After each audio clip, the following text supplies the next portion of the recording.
Sejarah mencatat Pangeran Diponegoro memimpin Perang Jawa melawan Belanda, tapi ada satu hal yang tidak pernah diajarkan di buku sejarah. Malam itu, Pangeran Diponegoro tidak sendirian di tengah sunyi tanah Jawa. Dalam laku tapa dan doa panjang, seorang sosok tua bersorban putih menampakkan diri, bukan manusia biasa, bukan pula sekadar mimpi. Dialah Sunan Kalijaga. Dari pertemuan gaib inilah arah perlawanan ditentukan, batin Diponegoro ditempa, dan Perang Jawa berubah menjadi jihad spiritual. Apa pesan Sunan Kalijaga malam itu? Dan mengapa Belanda begitu takut pada kekuatan yang tak terlihat ini?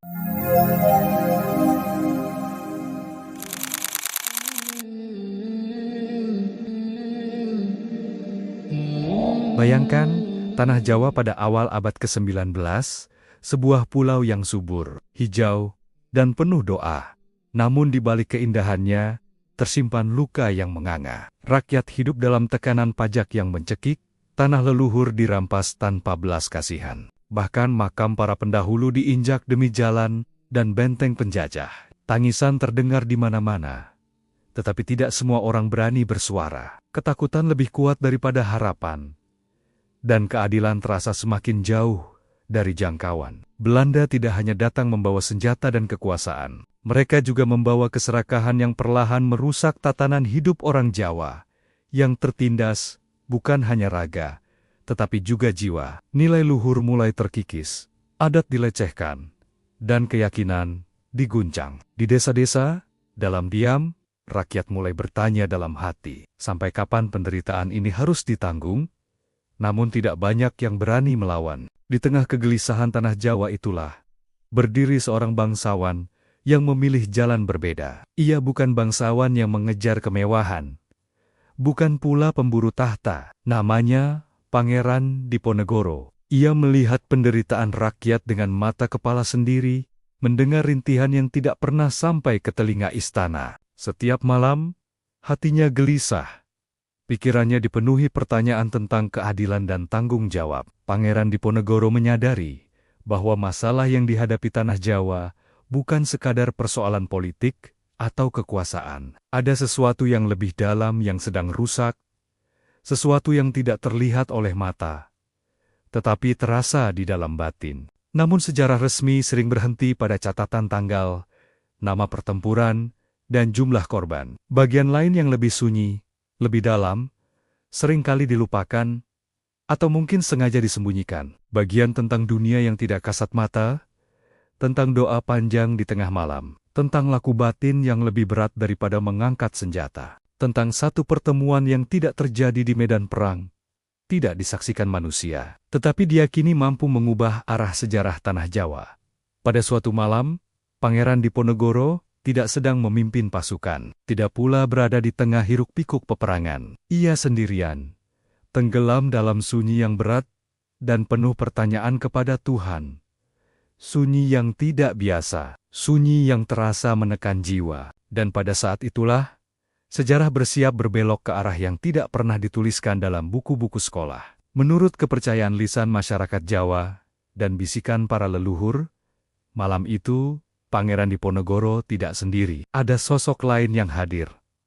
Sosok tua yang bersahaja, namun wibawanya mengguncang batin. Sosok yang namanya telah melampaui zaman, Sunan Kalijaga. Sejak malam itulah, perlawanan di tanah Jawa tidak lagi sekadar perang manusia melawan penjajah, tetapi berubah menjadi perjuangan ruh melawan kezaliman. Pangeran Diponegoro bukanlah sosok yang tumbuh dalam kemewahan yang memanjakan. Sejak muda, ia lebih memilih hidup sederhana, menjauh dari hiruk-pikuk istana yang penuh intrik dan kepentingan. Di saat bangsawan lain sibuk mempertahankan pengaruh, Diponegoro justru mendekatkan diri pada kehidupan rakyat kecil, mendengar keluhan mereka, dan merasakan langsung getirnya hidup di bawah tekanan penjajah. Ia dikenal sebagai bangsawan yang tekun beribadah dan gemar menyendiri. Malam-malamnya sering diisi dengan doa panjang, tafakur, dan perenungan mendalam tentang makna hidup serta tanggung jawab seorang pemimpin. Dalam kesunyian itulah, Diponegoro menempa jiwanya, membiasakan diri menahan lapar, menahan amarah, dan menundukkan ego. Baginya, Kekuatan sejati tidak lahir dari pedang, tetapi dari hati yang bersih dan keyakinan yang kokoh. Kedekatan Diponegoro dengan para ulama dan santri membentuk pandangan hidupnya. Ia belajar bahwa perjuangan bukan sekadar soal menang atau kalah, tetapi tentang menjaga kebenaran dan martabat. Ajaran Islam yang menyatu dengan nilai luhur Jawa menjadi napas dalam setiap langkahnya. Ia memandang kekuasaan sebagai amanah, bukan tujuan, dan perlawanan sebagai jalan terakhir setelah keadilan diinjak-injak. Di mata rakyat, Pangeran Diponegoro bukan hanya seorang bangsawan, tetapi pelindung dan tempat menggantungkan harapan. Ia hadir bukan sebagai penguasa yang memerintah dari kejauhan, melainkan sebagai bagian dari penderitaan mereka. Itulah sebabnya, ketika kelak ia bangkit melawan penjajah, banyak orang mengikutinya bukan karena perintah, tetapi karena kepercayaan. Namun jalan yang dipilih Diponegoro bukanlah jalan yang mudah.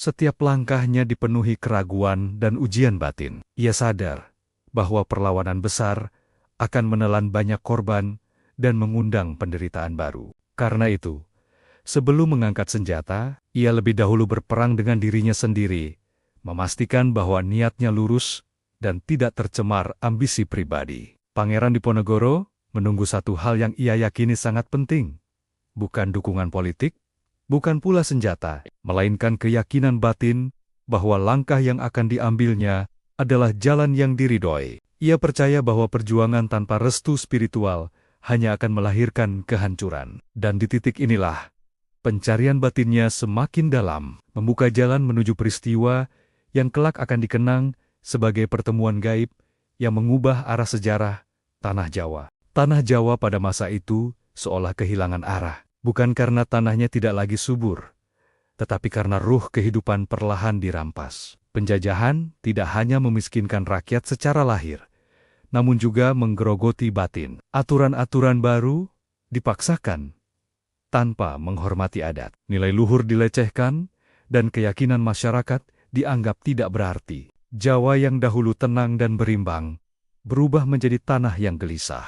Di desa-desa, rasa takut menyelimuti kehidupan sehari-hari. Rakyat bekerja tanpa kepastian, menyerahkan hasil bumi kepada penguasa yang tidak mereka pilih. Di balik senyum yang dipaksakan, tersimpan amarah dan keputusasaan. Namun suara perlawanan jarang terdengar, karena setiap keberanian selalu dibalas dengan hukuman yang lebih kejam. Kegelapan ini bukan hanya milik malam, tetapi hadir di siang hari, menyusup ke setiap sudut kehidupan. Para sesepuh Jawa membaca tanda-tanda zaman dengan kegelisahan. Ramalan lama mulai sering dibicarakan. Bisikan tentang datangnya masa kacau, ketika ketidakadilan merajalela dan tatanan lama runtuh, nama Ratu Adil kembali diingat. Bukan sebagai tokoh hayalan, tetapi sebagai simbol harapan akan hadirnya pemimpin yang mampu memulihkan keseimbangan. Harapan itu hidup dalam diam, berpindah dari satu hati ke hati yang lain. Dalam kepercayaan Jawa, kegelapan bukan sekadar keadaan, tetapi peringatan. Saat manusia terlalu jauh dari nilai kebenaran, alam dan batin akan memberikan isyarat. Bencana kecil sering terjadi, keresahan merebak, dan hubungan antara manusia dengan Tuhan terasa semakin jauh. Banyak yang merasa Tanah Jawa sedang memasuki masa ujian yang berat. Masa di mana cahaya sulit ditemukan. Pangeran Diponegoro menyaksikan semua itu dengan hati yang perih. Ia memahami bahwa perlawanan fisik tanpa kesiapan batin hanya akan memperpanjang penderitaan. Tanah Jawa tidak hanya membutuhkan pemimpin yang berani, tetapi juga pembimbing yang mampu menyalakan kembali cahaya spiritual. Dalam gelap yang semakin pekat inilah, Diponegoro merasa bahwa jawabannya tidak sepenuhnya berada di dunia yang terlihat. Kegelapan Tanah Jawa seakan menunggu satu titik balik. Sebuah peristiwa yang tidak lahir dari keramaian, melainkan dari kesunyian. Sebuah jalan yang tidak dibuka oleh senjata, tetapi oleh laku batin dan restu ilahi. Dan tanpa disadari oleh banyak orang, jalan itu perlahan mulai terbuka, mengarah pada pertemuan yang kelak akan mengikat sejarah, spiritualitas, dan perlawanan menjadi satu kesatuan yang tak terpisahkan. Nama Sunan Kalijaga telah lama hidup di Tanah Jawa, Bahkan setelah raga beliau tiada, ia tidak hanya dikenang sebagai wali penyebar agama, tetapi sebagai penjaga ruh kebudayaan Jawa. Ajarannya tidak memaksa, tidak merobohkan, melainkan merangkul dan menuntun dengan kelembutan. Islam yang ia tanamkan bukan Islam yang asing, tetapi Islam yang menyatu dengan jiwa Jawa, hidup dalam tembang, wayang, dan laku kehidupan sehari-hari. Dalam pandangan masyarakat Jawa, para wali bukan sekadar tokoh masa lalu. Mereka diyakini sebagai penjaga yang tidak terikat oleh waktu. Selama nilai yang mereka ajarkan masih hidup, selama doa masih dipanjatkan, selama keadilan masih diperjuangkan, kehadiran mereka tidak pernah benar-benar pergi. Sunan Kalijaga termasuk di antara mereka yang diyakini tetap membimbing tanah Jawa melalui jalan yang tidak kasat mata. Ajaran Sunan Kalijaga menekankan keseimbangan antara lahir dan batin. Ia mengajarkan bahwa perubahan sejati tidak lahir dari paksaan, melainkan dari kesadaran bahwa kekuatan terbesar bukan terletak pada senjata, tetapi pada akhlak dan kesabaran. Nilai-nilai inilah yang terus mengalir dari generasi ke generasi, menjadi fondasi spiritual bagi banyak tokoh besar Jawa. Jejak ajaran itu juga dirasakan oleh Pangeran Diponegoro. Sejak muda, ia tumbuh dalam lingkungan yang tidak asing dengan kisah para wali. Nilai kesederhanaan, keteguhan iman, dan keberanian yang rendah hati telah tertanam dalam jiwanya. Bagi Diponegoro, Sunan Kalijaga bukan hanya cerita, tetapi teladan hidup yang ajarannya terasa relevan di tengah kegelisahan zamannya. Di saat tanah Jawa berada dalam kegelapan, keyakinan akan bimbingan para wali kembali menguat. Banyak yang percaya, ketika keadaan semakin rusak dan ketidakadilan merajalela, para penjaga ruh tanah Jawa tidak akan tinggal diam. Mereka hadir bukan untuk menunjukkan kuasa, tetapi untuk menuntun mereka yang siap menerima petunjuk. Sunan Kalijaga diyakini sebagai wali yang mampu menembus batas zaman, hadir ketika Jawa membutuhkan penyeimbang, bukan untuk menjanjikan kemenangan dunia, melainkan untuk meneguhkan jalan yang benar. Dan pada masa kegelisahan itulah, laku batin Pangeran Diponegoro seolah bertemu dengan jejak ajaran Sunan Kalijaga, membuka kemungkinan akan terjadinya pertemuan yang tidak tercatat dalam sejarah resmi, tetapi hidup kuat dalam ingatan spiritual tanah Jawa. Malam itu, tanah Jawa tenggelam dalam kesunyian yang tidak biasa. Angin berembus pelan, seakan ikut menjaga rahasia. Langit gelap tanpa suara, dan waktu terasa berjalan lebih lambat. Di tengah sunyi itulah, Pangeran Diponegoro duduk sendiri, menjauh dari keramaian, memisahkan diri dari dunia, dan menundukkan hati sepenuhnya kepada Tuhan. Ia tidak membawa senjata, tidak mengenakan pakaian kebesaran.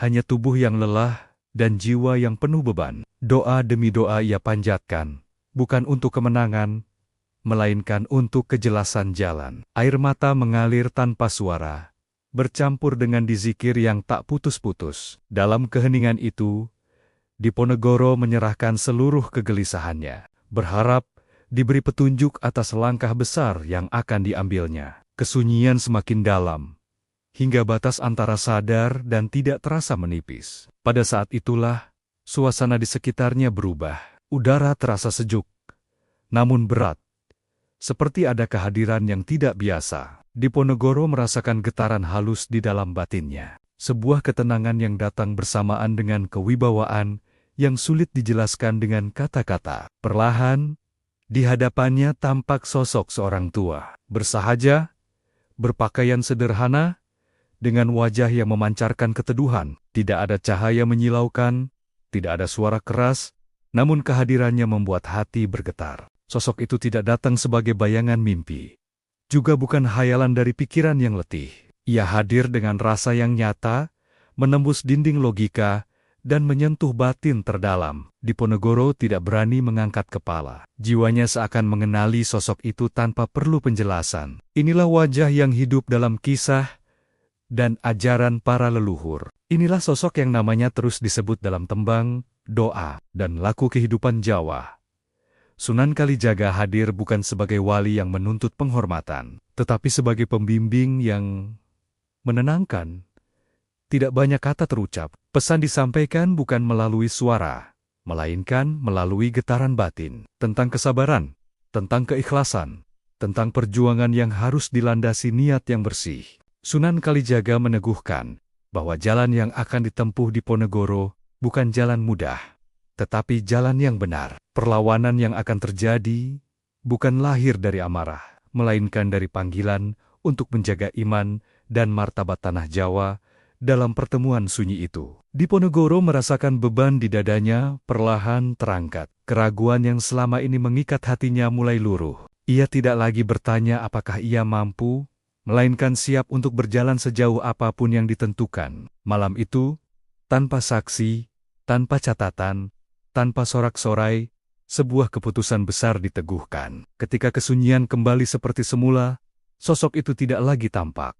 Namun kehadirannya tertinggal dalam jiwa. Diponegoro bangkit dengan hati yang lebih tenang dan pandangan yang lebih jernih. Ia tahu, sejak malam itu, hidupnya tidak lagi milik dirinya sendiri. Jalan perlawanan telah dibuka, dan sejarah tanah Jawa mulai bergerak menuju arah yang tidak akan pernah sama lagi. Setelah malam itu berlalu, Pangeran Diponegoro tidak lagi sama. Tidak ada tanda luar yang berubah, tetapi di dalam jiwanya tumbuh keteguhan yang baru. Pesan yang ia terima tidak terucap sebagai perintah, melainkan sebagai peneguhan hati. Ia memahami bahwa jalan yang akan ditempuh bukan jalan kemenangan dunia, melainkan jalan pengabdian yang penuh ujian. Dalam keheningan batinnya, pesan itu terus bergema. Perlawanan harus dilandasi niat yang bersih, bukan oleh dendam atau ambisi. Senjata boleh terangkat, tetapi hati tidak boleh dikuasai amarah. Setiap langkah harus dijaga,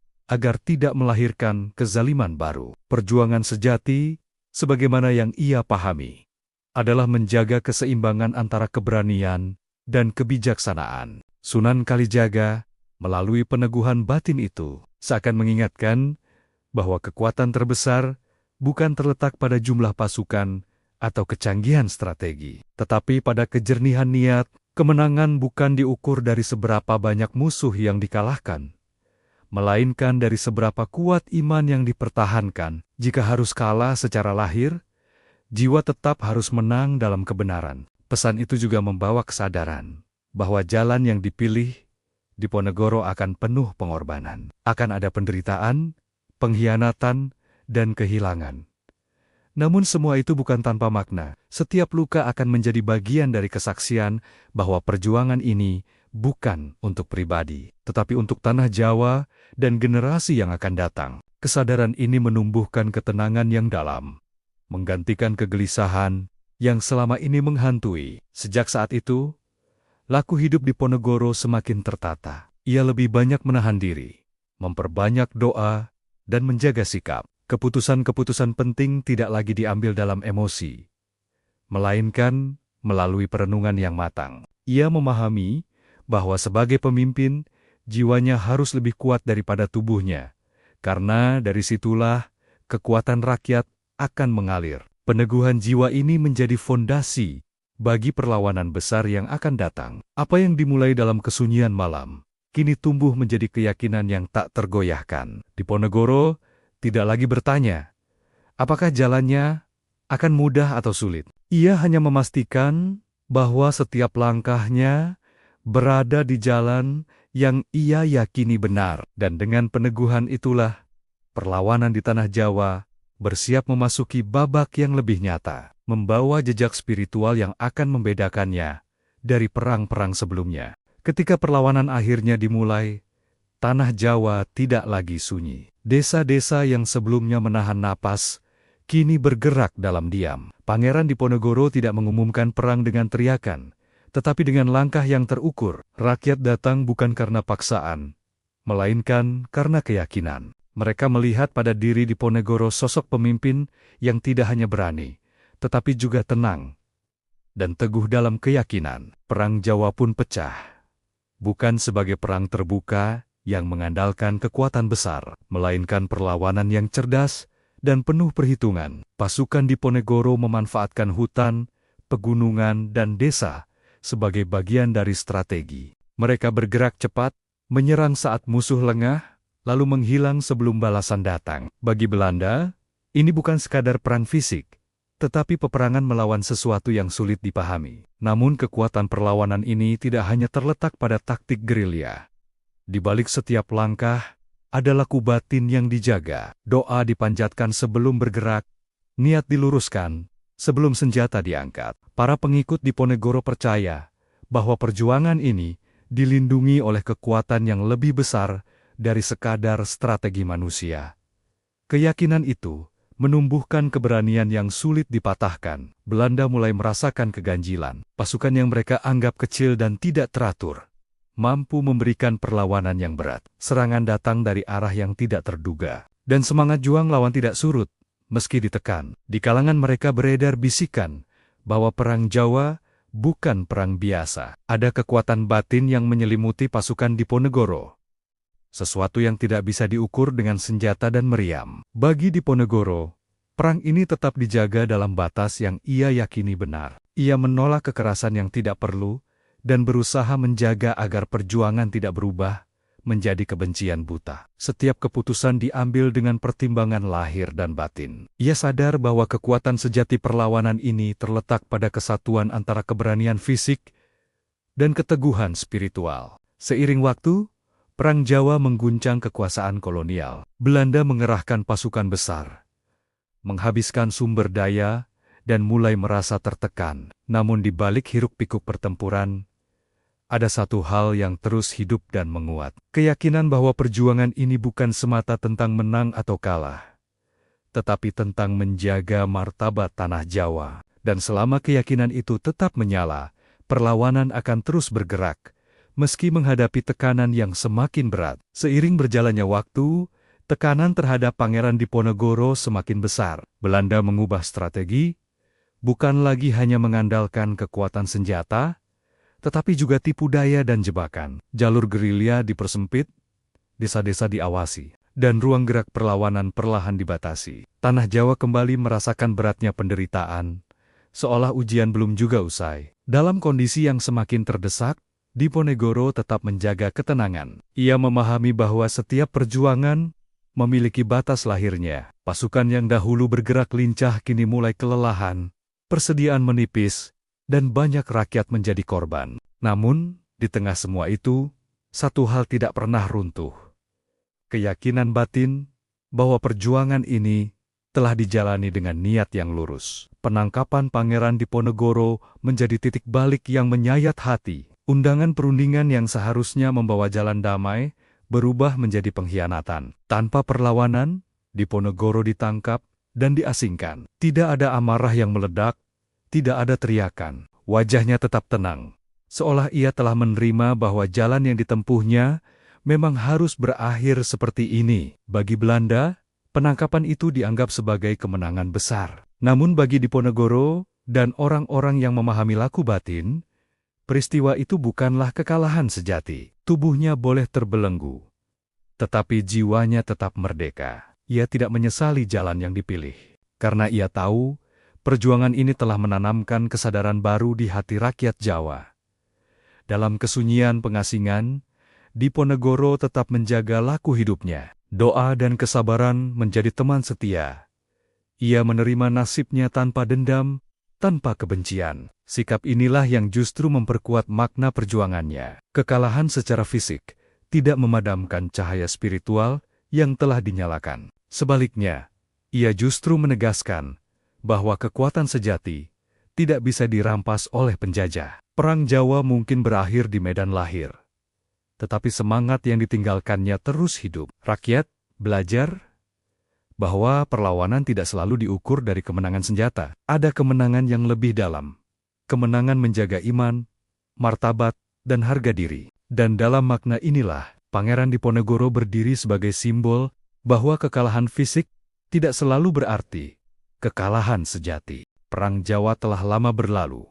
Pangeran Diponegoro telah tiada, dan zaman terus berganti. Namun, jejak perjuangan itu tidak pernah benar-benar menghilang. Ia tidak hanya tercatat dalam arsip sejarah, tetapi hidup dalam ingatan kolektif dan kesadaran batin masyarakat Jawa. Ada sesuatu yang ditinggalkan, sesuatu yang tidak kasat mata, tetapi terus terasa hingga hari ini. Warisan terbesar dari perjuangan Diponegoro bukanlah kemenangan atau kekalahan di medan perang, melainkan nilai-nilai yang ditanamkan, tentang keberanian yang lahir dari iman, tentang perlawanan yang dijaga oleh akhlak, dan tentang pengabdian yang tidak menuntut balasan dunia. Nilai-nilai inilah yang menjelma menjadi kekuatan sunyi, mengalir dari generasi ke generasi. Kisah pertemuan gaib dengan Sunan Kalijaga menjadi bagian dari warisan itu, bukan untuk diperdebatkan sebagai fakta semata, tetapi untuk dipahami maknanya, bahwa tanah Jawa selalu dijaga oleh keseimbangan antara lahir dan batin, bahwa ketika ketidakadilan merajalela, akan selalu ada jalan spiritual yang menuntun mereka yang mencari dengan tulus. Banyak orang Jawa percaya, ruh perjuangan di Ponegoro dan bimbingan para wali tidak pernah pergi. Ia hadir dalam laku hidup sederhana, dalam doa yang dipanjatkan dengan ikhlas, dan dalam sikap menolak kezaliman meski tanpa sorotan. Warisan gaib ini tidak berbentuk pusaka atau benda keramat, tetapi sikap batin yang menuntun cara hidup. Di tengah dunia modern yang serba cepat dan bising, warisan ini sering terlupakan. Namun setiap kali tanah Jawa diuji, nilai-nilai itu kembali dicari. Kesabaran, keteguhan, dan keberanian yang tenang menjadi jawaban atas kegelisahan zaman, seolah sejarah berbisik bahwa kekuatan sejati tidak pernah benar-benar hilang, hanya menunggu untuk dihidupkan kembali. Warisan gaib ini adalah pengingat bahwa perjuangan tidak selalu harus bersuara keras. Ada perlawanan yang lahir dari menjaga nurani, ada kemenangan yang tumbuh dari kesetiaan pada nilai. Dan selama nilai-nilai itu masih hidup di hati manusia, selama doa masih dipanjatkan dengan tulus, tanah Jawa tidak pernah benar-benar sendirian. Kisah Pangeran Diponegoro dan Sunan Kalijaga bukan sekadar cerita masa lalu. Ia adalah cermin yang memantulkan pertanyaan bagi setiap zaman, tentang bagaimana sebuah perjuangan seharusnya dijalani, dan tentang apa yang sebenarnya layak diperjuangkan. Di balik peristiwa besar dan nama yang tercatat dalam sejarah, adalah batin yang sunyi, doa yang panjang, dan keyakinan yang tidak pernah dipamerkan. Pertemuan gaib yang diyakini terjadi bukanlah untuk mengangkat satu sosok menjadi legenda tanpa celah. Ia hadir sebagai pengingat bahwa perubahan besar seringkali lahir dari kesunyian, dari keberanian untuk menundukkan ego, dari keikhlasan menerima jalan yang berat, dan dari keteguhan menjaga niat agar tetap lurus. Inilah inti dari perjuangan yang jarang dibicarakan. Pangeran Diponegoro mungkin telah kalah secara lahir, namun ia menang dalam menjaga martabat dan iman. Sunan Kalijaga tidak datang menjanjikan kemenangan dunia, melainkan meneguhkan jalan kebenaran. Dari sinilah kita belajar bahwa kekuatan sejati tidak selalu terlihat, tidak selalu dirayakan, tetapi selalu meninggalkan jejak yang panjang. Hari ini, tanah Jawa tidak lagi berada dalam perang senjata, tetapi ujian tetap datang dalam bentuk yang berbeda. Ketidakadilan, keserakahan, dan lupa diri masih mengintai. Kisah ini mengajak kita untuk bertanya pada diri sendiri, di jalan mana kita berdiri, dan nilai apa yang kita jaga dalam kehidupan sehari-hari. Mungkin kita tidak dipanggil untuk mengangkat senjata, tetapi setiap dari kita dipanggil untuk menjaga nurani, menolak kezaliman dalam bentuk apapun, sekecil apapun, menjaga iman, akhlak, dan keseimbangan hidup di tengah dunia yang terus bergerak cepat. Dan selama nilai-nilai itu masih hidup, selama doa masih dipanjatkan dengan tulus, selama kebenaran masih diperjuangkan dengan rendah hati, warisan spiritual tanah Jawa tidak akan pernah padam. Ia akan terus hidup, menyertai langkah-langkah kecil yang dilakukan dengan niat besar, dan menjadi cahaya sunyi di tengah zaman yang sering lupa arah.